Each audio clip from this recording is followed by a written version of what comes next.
haven't heard the word Tumblr in real life in like the past 5 years. This is an ode to Tumblr.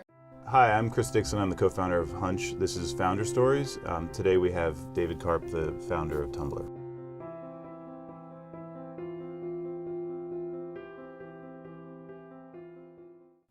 To me, Tumblr is very much about creative expression and sort of limitless creative expression, the fact that your page can look any way you want.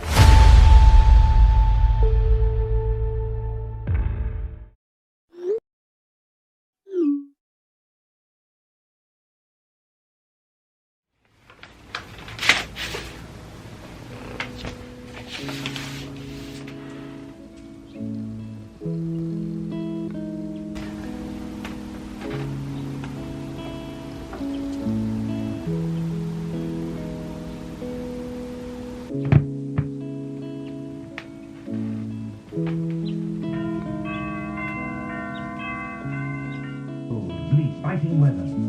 Found him when the door opened with a clatter.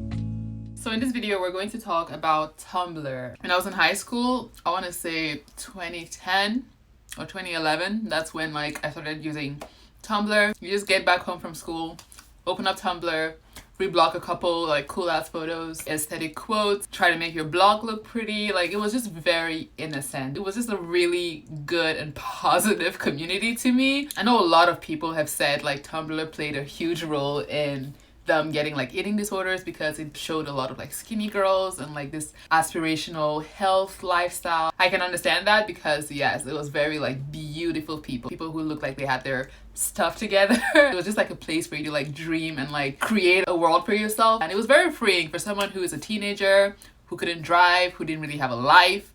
Tumblr was the place to go because it was just such a creative community of like-minded people. For me, I used Tumblr for like reblogging a bunch of fashion type posts. Like at one point, I was super set on being a fashion designer because I felt like I knew so much about fashion. I kind of owe my knowledge of fashion to Tumblr. All these brands like Louis Vuitton, Chanel, YSL, like those brands like I got introduced to on Tumblr. At the time, of course, in high school, I did not have a laptop, so I would literally use my dad's laptop after school. I became so addicted to this thing. I was a Tumblr influencer. I had 7,000 plus followers on Tumblr. Ask me how I got it. So there was this thing called promo for promo. Yeah, oh my god. The memories are like flooding in now. I think that was like the OG version of like collabing. At the age of 13, 14, I was collabing with like other smaller bloggers. So basically a promo would look like this. I would just make a post saying like, go follow this girl. Then I'll link her post like 5 times, and then people will be like, oh yeah, let me click on it and like go follow her. That actually worked. That worked 100% of the time. And I remember this one girl, that's one of the only girls I remember on Tumblr. Her blog was very memorable because it was named like after Pretty Little Liars. So her name was a Pretty Little Blogger. I'm gonna try and see if like she still has her Tumblr up. But she was like the Adele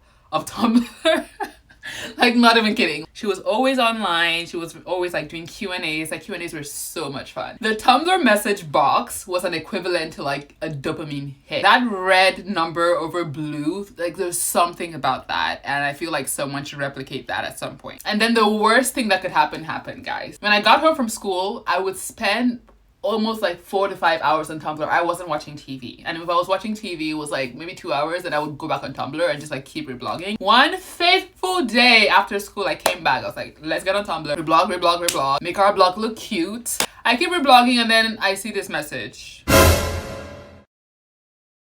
What the hell was that Reblog Limit? Like, who at Tumblr headquarters thought this was gonna be a fun idea to do? Like, I don't understand. It's not mathing. When I tell you I went through actual withdrawals, what am I gonna do with my life? Just like scroll and look at photos? No.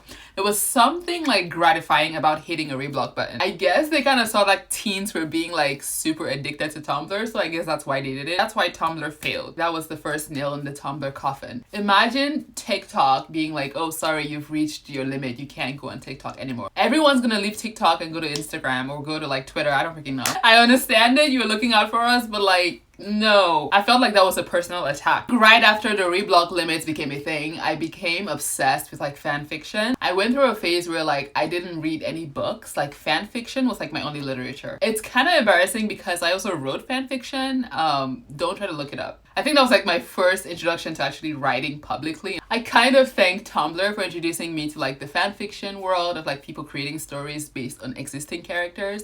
But then I got into like the whole smut phase, and let me tell you, it was not healthy. I think it's only by the grace of God that I was able to like overcome that phase of like just reading very R-rated smut fiction. Also, because I'm a huge TV fan, I discovered what shipping was on Tumblr. I think Tumblr invented the term shipping. My first ship I ever shipped in my entire life, I want to say, was Stacy, and that was Danny and Lacey from the show Twisted. For a long time, that show was like my favorite show ever made because I loved those two characters so much together. I also met this really cool girl on Tumblr who was like a year older than me at the time. She was like huge into like the whole DC universe. Like she introduced me to Arrow, even though I was like, oh my god, like superheroes are so dumb. Ew, no. I was like very anti-superhero, and she was like, no, trust me, like watch Arrow.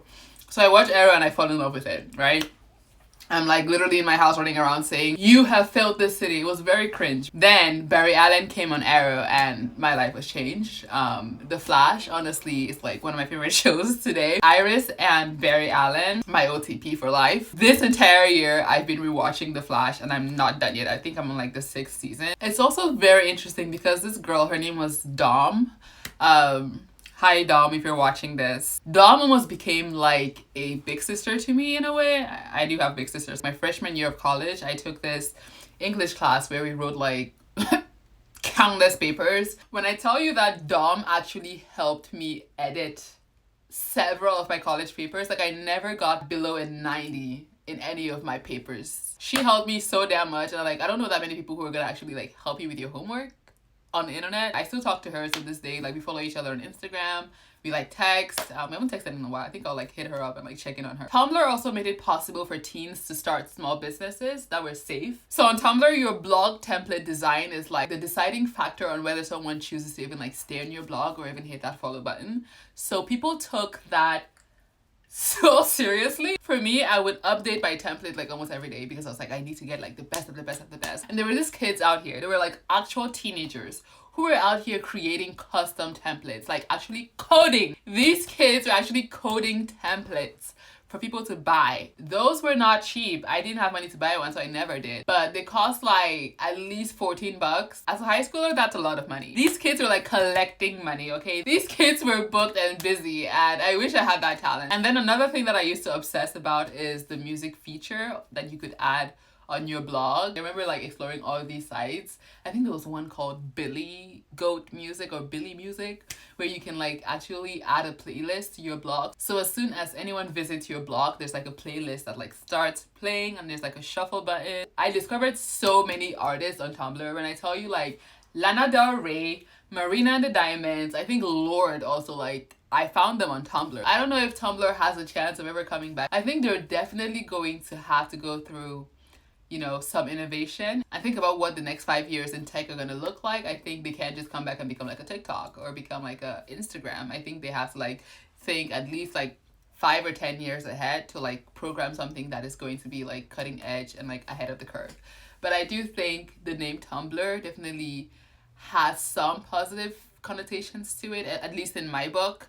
So I hope they keep the name and just like rebrand and like reprogram. Tumblr deserves better. It didn't deserve to like die in like silence. Honestly, I might write a Tumblr based movie because it was that important to me. Yeah, I'd love to write a Tumblr movie, even like about David Karp and like about the influence Tumblr had on like, you know, what are we? Millennials? Gen Z? Look, I don't even know what I am. So David Karp, if you want to hire me to write a Tumblr movie, I am right here. Thank you guys so much for watching this video and following me down memory lane. I really enjoyed kind of like reminiscing and telling you guys about what Tumblr used to be like. I feel like a grandma, like having a fireside chat with my grandkids. Yeah. Yeah, I want to know, like, what was your blog name? For me, my blog name was Splendid Janie. I think because I loved the word splendid, like it just sounded very like posh to me, and I was like, Splendid Janie. Comment below and let me know what your blog name was, and I'm really curious, like what was your blog name? Like and subscribe for more videos, and I'll see you in the next one. Bye.